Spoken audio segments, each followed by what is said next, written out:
Good morning, students. In this video, we are going to study the enzymes required for DNA replication. In last video, we already studied how the scientist has proved that कि DNA replication take place in a semi-conservative manner. I also told you that what is the meaning of replication. Replication means the making the carbon copies of the DNA. I told you कि both the strands of the DNA act as a template and on the both the strands the replication takes place. Means the nucleotide sequences are added. And this replication take place during the S phase of the cell cycle. All of you know. So now in this video we will study that what are the enzymes that are required for the DNA replication. Before starting the main mechanism of replication, first I am going to tell you what are the different type of enzymes that are just playing important role in the DNA replication. तो आज हम इस video में देखेंगे कि कौन से enzymes हैं जो क्या रोल प्ले करते हैं रेप्लिकेशन में. आपको पता है कि जो डीएनए है उसके दोनों स्टैंड्स जो हैं, मैंने आपको बताया था, वो टेम्पलेट स्टैंड होता है और दोनों स्टैंड पे रेप्लिकेशन होता है. यानी कि एक डबल हेलिकल डीएनए स्टैंड से 2 डीएनए आपका हेलिकल स्टैंड का, डॉटर हेलिकल स्टैंड का फॉर्मेशन हो सकता है. That is only called as what, replication. तो इस रेप्लिकेशन प्रोसेस में आपका दोनों स्टैंड, उसमें मैंने आपको बताया था कॉम्प्लीमेंट्री बेस सीक्वेंसेस होते हैं. तो कॉम्प्लीमेंट्री बेस सीक्वेंस होने की वजह से जो दोनों स्टैंड हैं डीएनए के, वो आपके रेप्लिकेट कर सकते हैं और 2 डॉटर डबल स्टैंडर्ड डीएनए का फॉर्मेशन होता है. ठीक है. तो इसमें आपके कुछ एंजाइम्स हैं. तो सबसे पहले हम देखेंगे कि इन एंजाइम्स का क्या रोल होता है. इसके बाद हम मैकेनिज्म इसकी स्टडी करेंगे. ठीक है. अच्छा, सबसे पहले तो जो एंजाइम रिक्वायर्ड है, first enzyme is called helicase enzyme. First enzyme helicase enzyme. Second is single stranded binding protein enzyme. Single stranded binding protein. फिर टोपो isomerase. Next enzyme is gyrase enzyme that is found in the prokaryotes. फिर main enzyme, main replicating enzyme is called DNA polymerase. DNA dependent DNA polymerase. ये enzyme आपका main enzyme है जो आपका DNA की synthesis करता है. ठीक है. फिर आपका primase enzyme. Okay, primase enzyme is also called as, उसको हम कहते हैं DNA dependent RNA polymerase. And after that, nucleases and ligases. So these are the some of the enzymes that are required for the DNA replication. ठीक है. लेकिन first of all, what is the meaning of polymerization? Polymerization means making a long polymeric chain of DNA. तो जो nucleotide हैं, आपको पता है जो न्यूक्लियोटाइड हैं वो आपके सीक्वेंसेस में जुड़ते चले जाते हैं. आपको पता है कि न्यूक्लियोटाइड्स का फॉर्मेशन, 1 न्यूक्लियोटाइड का फॉर्मेशन कैसे होता है. न्यूक्लियोटाइड के कंपोनेंट क्या है? न्यूक्लियोटाइड के कंपोनेंट आपका फॉस्फेट, राइबोज शुगर और डीऑक्सीराइबोज शुगर और आपका नाइट्रोजनस बेसिस हैं. तो ये मिलकर के न्यूक्लियोटाइड का फॉर्मेशन करते हैं. इसी तरह से आपने पढ़ा है कि कैसे आपके जो न्यूक्लियोटाइड हैं एक चेन में ग्लाइकोसिलिक बॉन्ड एंड फास्फोडाइस्टर बॉन्ड के थ्रू ऐड होते चले जाते हैं. तो इस तरह से जो डीएनए की चेन बनती है, ठीक है, जो लॉन्ग चेन फॉर्म होती है डीएनए की, उस प्रोसेस को we are telling as polymerization. तो सबसे पहले हम देखते हैं what is the role of helicase enzyme. Helicase enzyme का क्या रोल है. अब now one by one we will discuss the role of the enzyme. तो यहाँ पे सबसे पहले हम डिस्कस करेंगे helicase enzyme. First enzyme is called helicase enzyme. All of you see here, this helicase enzyme just is utilized for breaking the hydrogen bonds. इस enzyme का क्या काम है? ये हाइड्रोजन बॉन्ड्स को ब्रेक करता है. It's breaking the hydrogen bonds. All of you studied that कि whatever the nitrogenous base pairs are there, these nitrogenous bases are making a pair with the help of the hydrogen bond. Adenine and thymine is joined with 2 bond, and the guanosine and cytosine, they are just joined with the 3 hydrogen bond. तो जब तक ये bonds आपस में जुड़े रहेंगे तब तक आप डीएनए का जो डबल हेलिकल स्ट्रक्चर है उसको अलग अलग नहीं कर सकते हैं, और आपका रेप्लिकेशन के लिए डीएनए के दोनों स्टैंड को अलग होना होता है, इसलिए आपका जो हाइड्रोजन बॉन्ड है वो ब्रेक होता है। तो जो आपका एंजाइम रिस्पॉन्सिबल है हाइड्रोजन बॉन्ड को ब्रेक करने के लिए, that is called as what, helicase enzyme. ठीक है, तो आपने यही पढ़ा है कि ये डीएनए की लॉन्ग पॉलीमरिक चेन है, एक 5 prime to 3 prime, 3 prime to 5 prime. ठीक है, and both the strands of DNA is joined by this base pairs, in that between that hydrogen bonds are there. So this hydrogen bond is only break with the help of the helicase enzyme. ठीक है, तो आपका first enzyme helicase enzyme जो bond को break करता है। अब we will see second enzyme that is called single stranded binding protein. single stranded binding protein. This single stranded binding protein is just responsible for just not allowed to, through this enzyme, the bonds, whatever the hydrogen bonds are there, again they are not able to form. इसकी meaning है कि जो single stranded binding protein होता है वो फिर से hydrogen bond को आपका बेस पेयर के बीच नहीं बनने देता है, बेसिस के बीच में नहीं बनने देता है, क्योंकि आपका एक बार हमने बॉन्ड को ब्रेक कर दिया हेलिकेज एंजाइम के थ्रू, तो फिर से आपकी पॉसिबिलिटी है, क्योंकि आपका ये स्टैटिक जो हाइड्रोजन बॉन्ड है ये वीक इलेक्ट्रोस्टैटिक आपके बॉन्ड्स होते हैं जो आपके नाइट्रोजनस बेसिस के बीच में फिर से फॉर्म हो जाएंगे। तो आपका इस एंजाइम के थ्रू आपका हेलिकेज एंजाइम को डिस्टेबलाइज किया जाता है। तो this is also called destabilising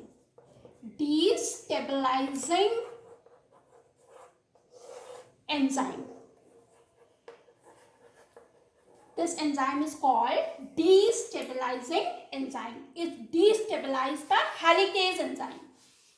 helicase enzyme को डिस्टेबलाइज करता है, जिसकी वजह से फिर से नाइट्रोजन बेस के बीच में आपकी पेयरिंग नहीं हो पाती है।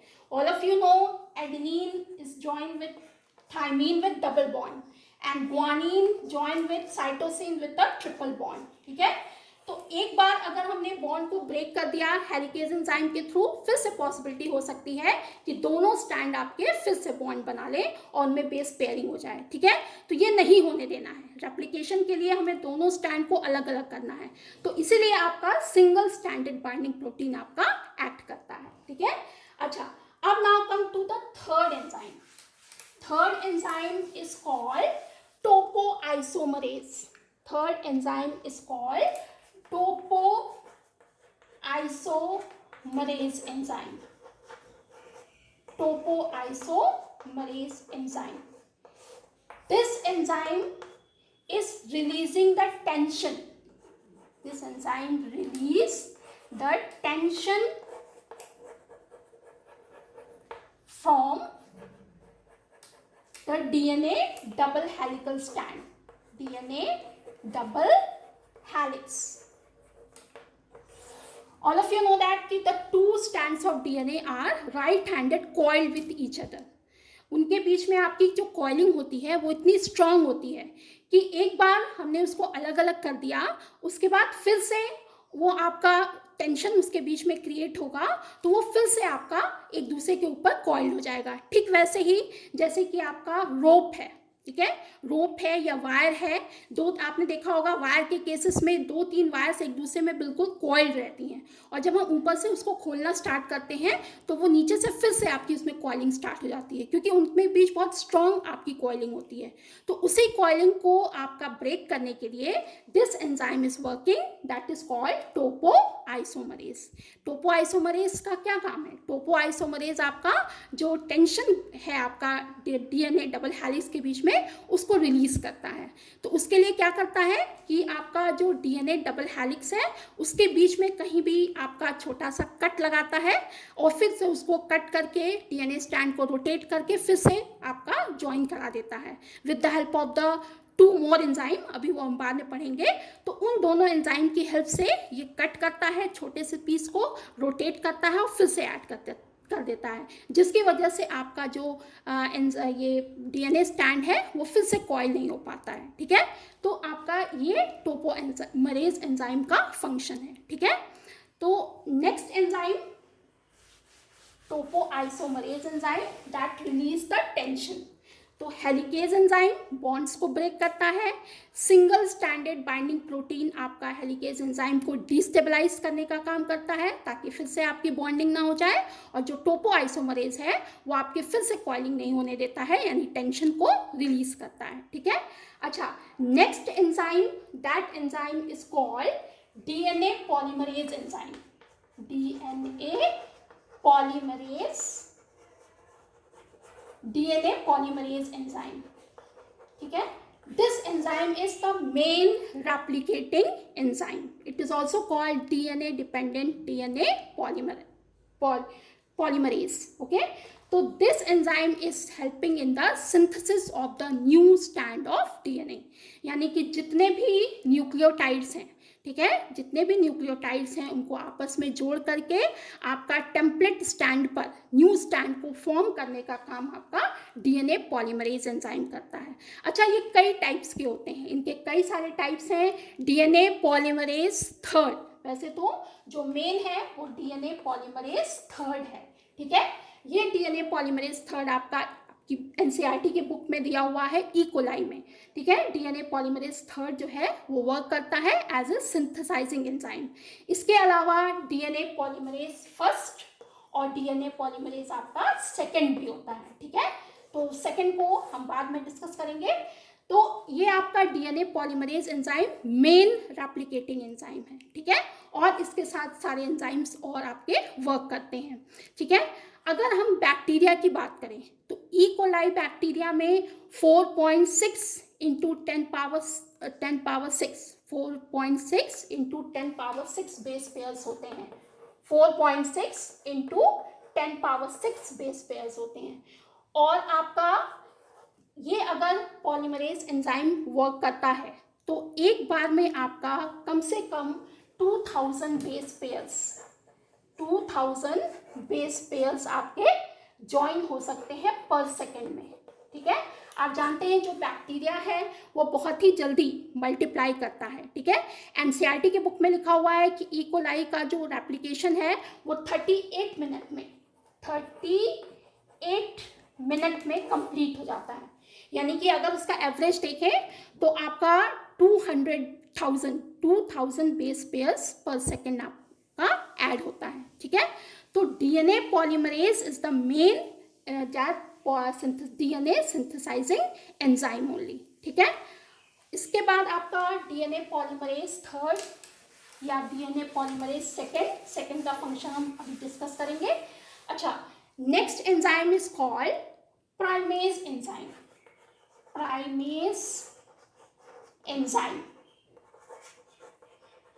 Next enzyme is primase enzyme. It is also called DNA dependent RNA polymerase.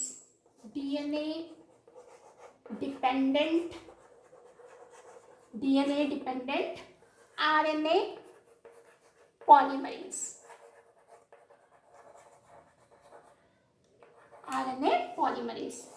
This primase enzyme is utilized for making a RNA primer. This enzyme is utilized for making the RNA primer. What is the meaning of RNA primer? RNA primer means small sequence of nucleotides. Small sequence of nucleotides. Small sequence of nucleotides that is made up of RNA, because this enzyme, primase enzyme, that is DNA dependent RNA polymerase, this enzyme are making a small sequence of RNA, not the DNA. Why this enzyme is required?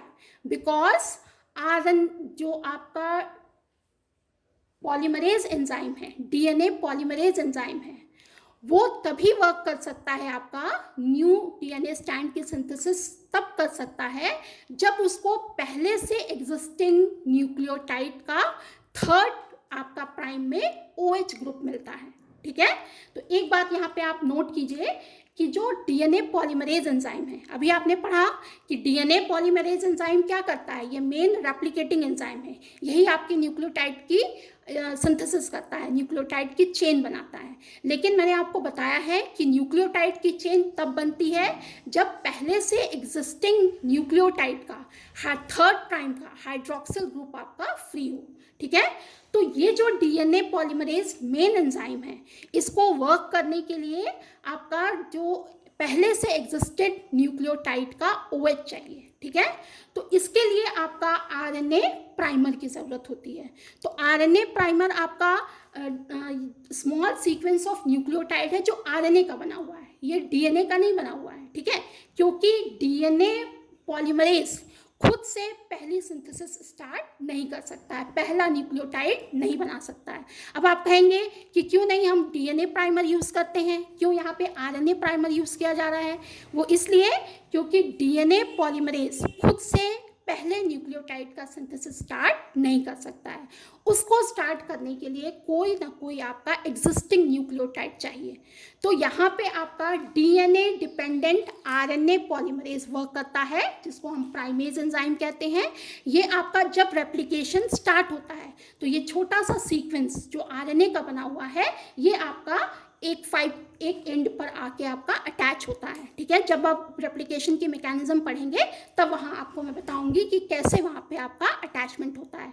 अभी आप सिर्फ इतना समझिए कि जो RNA primer है, ये small sequence of nucleotide है जो आपका जिसकी हेल्प से अब आपका जो डीएनए पॉलीमरेज है वो न्यूक्लियोटाइड सिंथेसिस को कंटिन्यू कर सकता है। ठीक है, तो इसीलिए आपका आरएनए प्राइमर की यहाँ पे ज़रूरत पड़ती है, और ये आरएनए प्राइमर बनता है प्राइमेज एंजाइम से, जिसको कहते हैं डीएनए डिपेंडेंट आरएनए पॉलीमरेज। ठीक है, तो इसके बाद आपका एक तो कुछ और एंजाइम्स हैं जो हेल्प करते हैं रेप्लिकेशन में।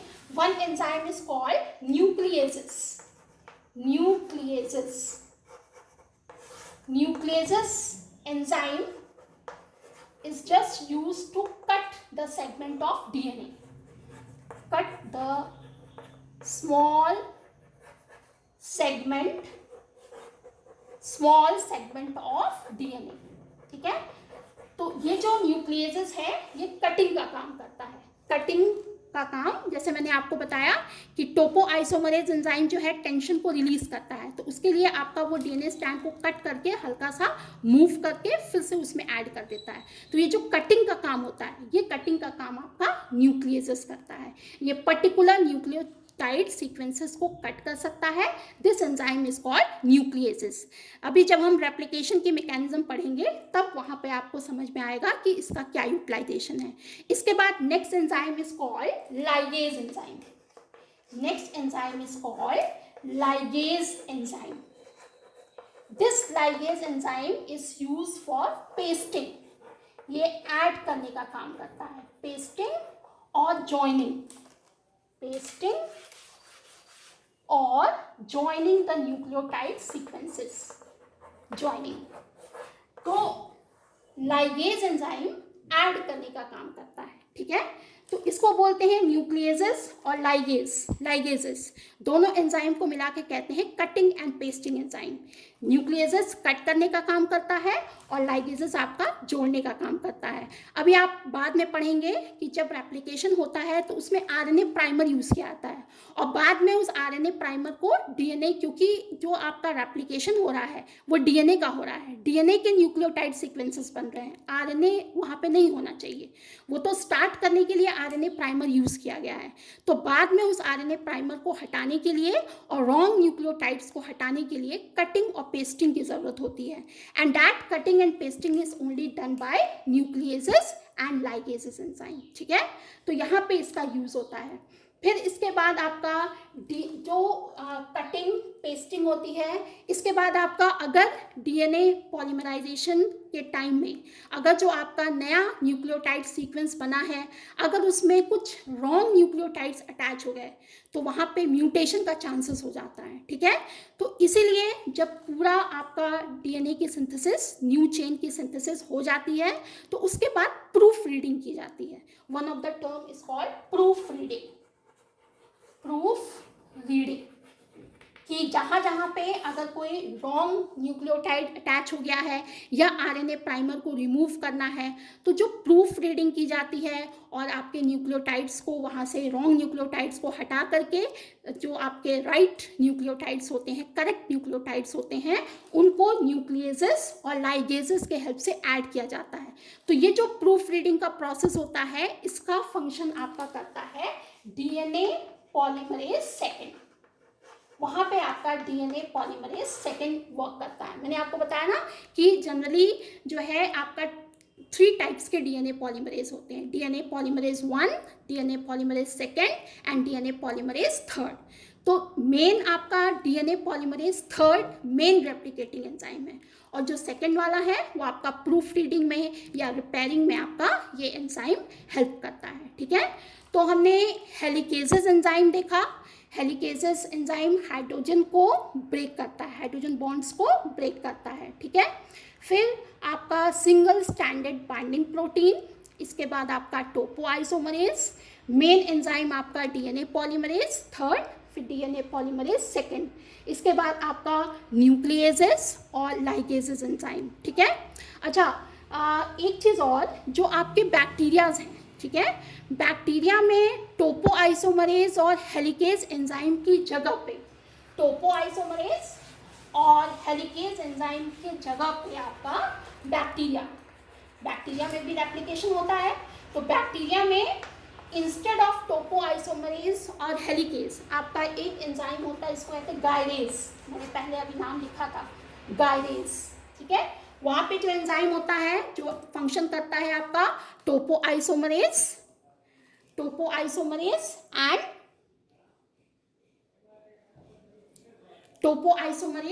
एंड हेलिकेज एंजाइम, दोनों का फंक्शन ये अकेला एंजाइम करता है प्रोकैरियोट्स में, यानी बैक्टीरिया के केस में this enzyme is called as what, gyrase enzyme, ठीक है।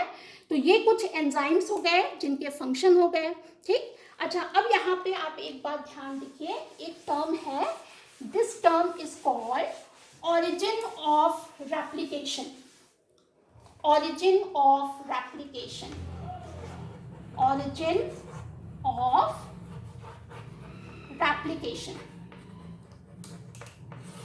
What is the meaning of origin of replication? origin of replication क्या है? वो पॉइंट है डीएनए स्टैंड पे, वो पॉइंट है जहाँ से आपका रेप्लिकेशन स्टार्ट होता है।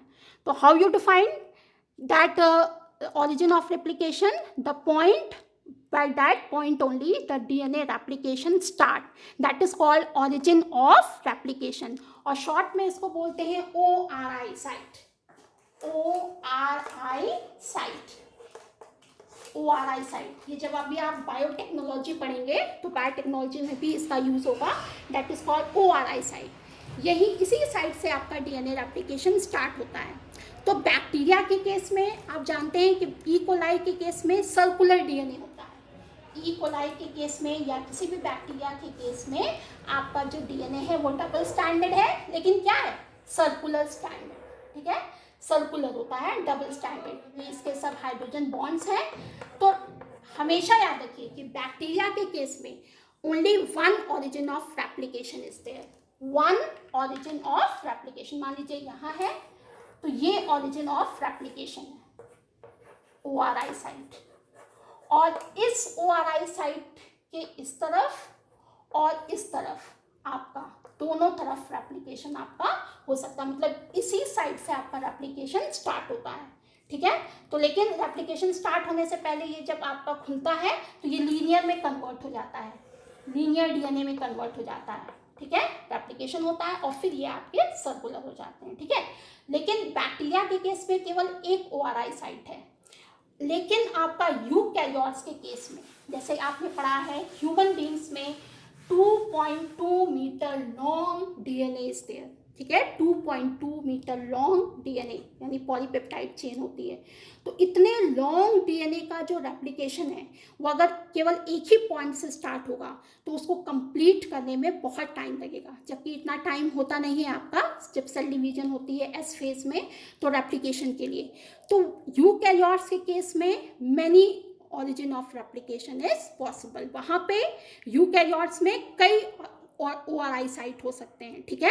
अच्छा, अब यहाँ देखिए, मान लीजिए कि ये आपका लॉन्ग पॉलीमरिक चेन है, ठीक है, यही हमने पढ़ा है, it is a long polymeric chain, ठीक, these are joined by the hydrogen bonds। अब यहाँ पे ध्यान दीजिए, तो इतने बड़े लॉन्ग पॉलीमरिक चेन को रेप्लिकेट करने के लिए अगर केवल एक ही ORI साइट होगा तो बहुत टाइम लगेगा। तो यहाँ पे आपका ये जो लॉन्ग पॉलीमरिक चेन है उसमें आपके कई जगह पे ORI साइट प्रेजेंट हो सकते हैं, मोर देन 1 ORI साइट, ठीक है। अच्छा, ये भी पॉसिबल नहीं है कि पूरा का पूरा जो लॉन्ग पॉलीमरिक चेन है वो एक ही बार में ओपन हो जाए, एक ही बार में हाइड्रोजन बॉन्ड ब्रेक हो जाए और एक साथ डीएनए रेप्लिकेशन हो जाए, ऐसा भी पॉसिबल नहीं है क्योंकि ये बहुत लंबा है, ठीक है। तो स्मॉल स्मॉल आपके सेगमेंट्स में यानी कि कई ORI साइट से रेप्लिकेशन स्टार्ट हो सकता है, ठीक है, और बाद में वो सारे सेगमेंट्स जो होते हैं वो ऐड हो जाते हैं, ठीक। अभी जब नेक्स्ट आपके वीडियो में जब रेप्लिकेशन अब स्टार्ट करेंगे तब मैं उसमें आपको बताऊंगी। यहाँ पे आप सिर्फ इतना ध्यान रखिए कि ये जो आपका लॉन्ग पॉलीमरिक चेन है, ठीक है, यूकैरियोट्स के केस में that contain many ORI site. अब यहाँ देखिए, मान लीजिए कि ये आपका सेगमेंट डीएनए का ओपन हुआ हाइड्रोजन बॉन्ड्स को ब्रेक करके, like this,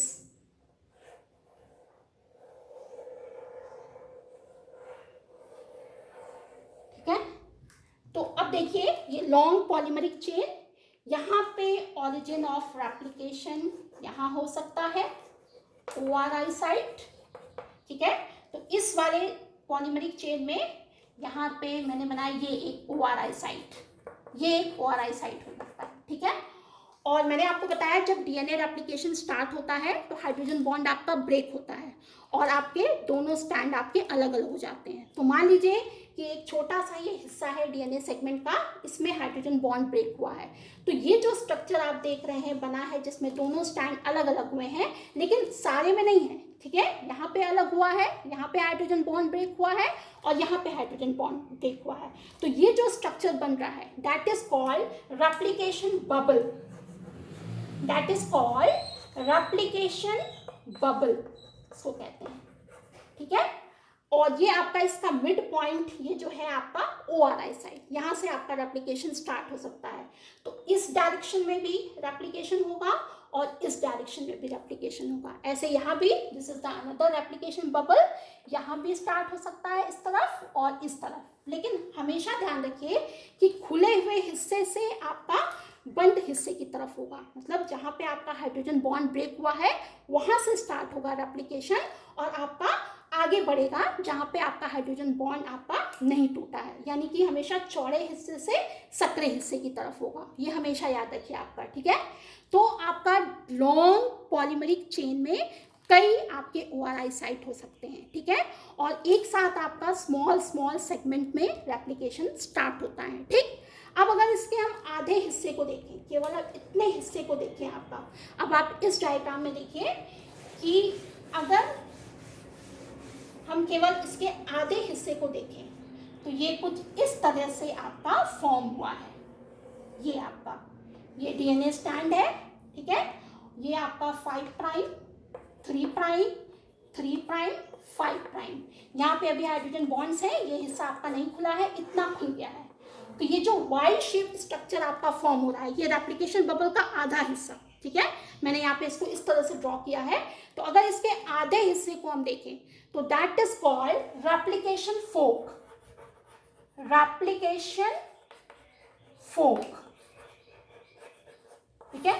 this structure, this Y shaped structure, यहाँ पे आपके हाइड्रोजन बॉन्ड्स ब्रेक हो गए हैं, सिंगल स्टेबलाइजिंग बाइंडिंग प्रोटीन आपका वर्क कर रहा है, टोपोआइसोमरेज वर्क कर रहा है, और नीचे की तरफ अभी आपके ओपनिंग नहीं हुई है। ठीक है, मैंने बताया ना कि रेप्लिकेशन छोटे छोटे सेगमेंट्स में होता है। तो जो हिस्सा आपका ओपन हो गया है ये वाई शेप के फॉर्म में रेप्लिकेशन 4।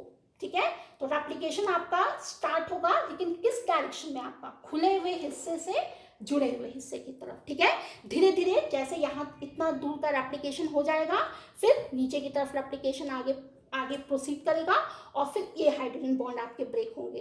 तो स्मॉल स्मॉल सेगमेंट्स में आपके रेप्लिकेशन होता है, और इस तरह से 1 डीएनए पॉलीमरिक आपके स्टैंड से 2 पॉलीमरिक चेन का डीएनए पॉलीमरिक चेन का फॉर्मेशन होता है। ठीक है, अब ये जब हिस्सा आपका खुल जाएगा, तो जो बॉन्ड ब्रेक हुए हैं वो किसकी वजह से हुए हैं? हेलिकेज एंजाइम की वजह से। अब यहाँ पे single stranded binding protein work करेगा, जो एंजाइम है। सिंगल स्टैंडर्ड बाइंडिंग प्रोटीन्स के जो मॉलिक्यूल्स हैं, यूनिट्स हैं, वो आपके इतने खुले हुए हिस्से पे यहाँ पे आके आपके अटैच हो जाएंगे।